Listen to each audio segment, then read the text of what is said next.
प्रभाग क्रमांक 24D मधून मला भारतीय जनता पार्टीने उमेदवारी दिली, त्याबद्दल मी माझ्या सर्व पक्षाच्या नेतृत्वाचं, आदरणीय देवेंद्रजींचं, चंद्रकांत दादा पाटलांचं, रविजी चव्हाणांचं, बावनकुळे साहेबांचं, या शहराचे नेते केंद्रीय मंत्री मुरलीधर मोहोळ, माझे शहराचे अध्यक्ष धीरजजी घाटे आणि सर्व पार्टीचं मनापासून धन्यवाद मानतो की त्यांनी पुन्हा एकदा माझ्यासारख्या या सामान्य कार्यकर्त्यावर हा विश्वास दाखवला. यादी का जाहीर झाली नाही?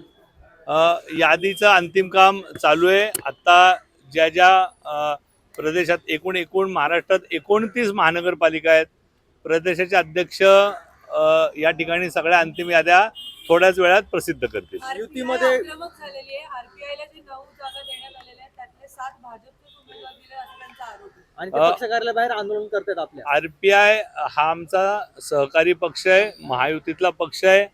आदरणीय आठवले साहेब, आदरणीय देवेंद्रजी यांची अत्यंत सविस्तर चर्चा होऊन या जागा त्यांना देण्यात आलेल्या ज्या आहेत, हा आकडा तुम्ही कुठून काढला मला माहीत नाही, परंतु निश्चितपणे सन्मानजनक जागा महायुतीत आम्ही आरपीआयला दिलेल्या आहे, शिवसेनेला दिलेल्या आहेत आणि या शहरात आम्ही महायुती म्हणूनच पुढे जाणार. शिवसेनेला किती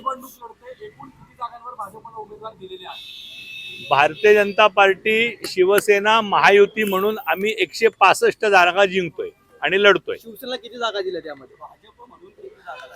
आम्ही महायुती म्हणून लढतोय. भारतीय जनता पार्टी, आरपीआय आणि शिवसेना म्हणून एकत्रित आम्ही या निवडणुकीला सामोरं जातोय.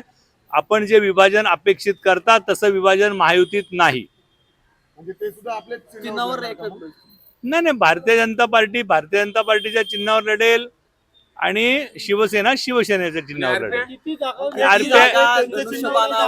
निश्चितपणे याचा निर्णय आदरणीय देवेंद्रजी आणि एकनाथजींनी मिळून ठरवलाय आणि तो जो आकडा दोन्ही पक्षांना मान्य असेल त्या आकड्यांवरच त्यांचे उमेदवारी अर्ज भरले जातात.